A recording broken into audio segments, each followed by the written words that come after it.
Serial মতো আমি doctor দেখাতে পারবো, আমার সিরিয়াল মতো আমি আমার সেবাটা পাবো।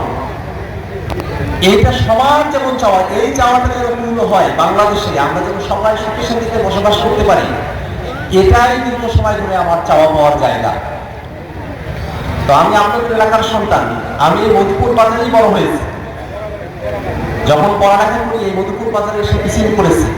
আমার আব্বাকে আপনারা অনেকেই ছিলেন, বাবা না আব্দুল সালাম, আপনারা সালাম মৌলভী হিসেবে তাকে চিনতেন।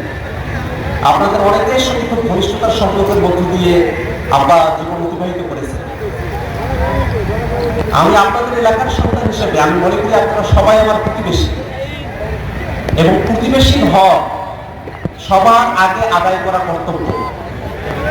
আমি যেমন ঢাকায় গোটা দেশকে নিয়ে চিন্তা করতেছি, এই মধুপুরের মানুষেরা, ভাইরাটের মানুষেরা, কাউনিয়াটির কাছের মানুষেরা আমার প্রতিবেশী হিসাবে আমার উপরে তাদের যে হক জন্ম নিয়েছে, আল্লাহ রাব্বুল আলামিন যেন আমার মাধ্যমে কাউনিয়াটির কাছে মধুপুরবাসীর হকগুলোকে আদায় করার তৌফিক দান করে। এই দোয়া করবেন না আপনারা?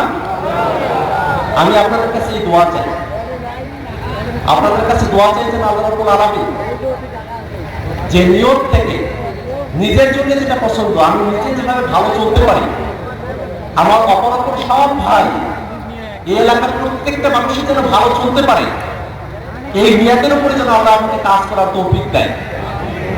রাজনীতি করতে গিয়ে নিজে বড় হব, নিজে ভালো হব, নিজে ভালোভাবে চলবো, এই ব্যক্তিগত চিন্তার বাইরে গিয়ে আল্লাহ রাসূল হাদিসের মধ্যে যেমন করে বলছেন, পরিপূর্ণ ইমানদার হতে হলে নিজের জন্য যেটা ভালো মনে করি, নিজের জন্য যেটা ভালোবাসি, বাকি সকলের জন্য তেমনটাই ভালোবাসবো, তেমনটাই পছন্দ করবো। আল্লাহ রাব্বুল আলামিন যেন আমাকে রাজনীতি করার সময়টাতেও এই নিয়তের উপরে থাকার তৌফিক দান করেন।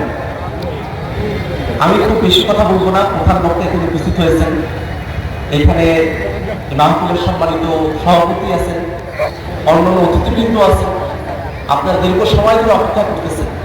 আমি আপনাদের কাছে শুধু একটু দোয়া চাই যে আমি আপনাদের এলাকার সন্তান হিসাবে আল্লাহ রাব্বুল আলামিন যেন আমাকে হকের উপরে রাখেন, আমাকে যেন এই প্রতিবেশী হিসাবে এই মধুপুরের মানুষ, এই কাউনিয়াটির কাছের মানুষ, তাদের জন্য কাজ করার নিয়ম নিয়ে যে আমি আমার জার্নাটা শুরু করছি, আল্লাহ যেন দিন শেষে সেটাকে কামিয়াবি দান করেন।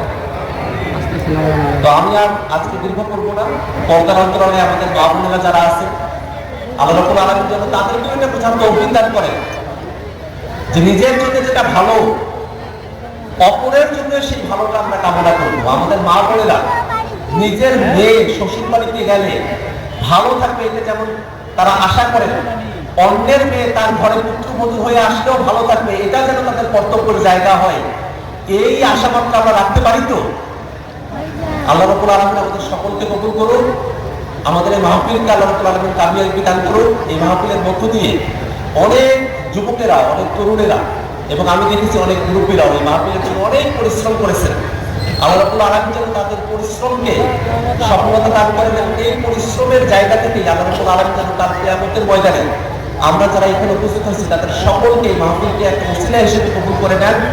এই দোয়া করে আমি আমার বক্তব্য এখানে শেষ করছি। আসসালামু আলাইকুম।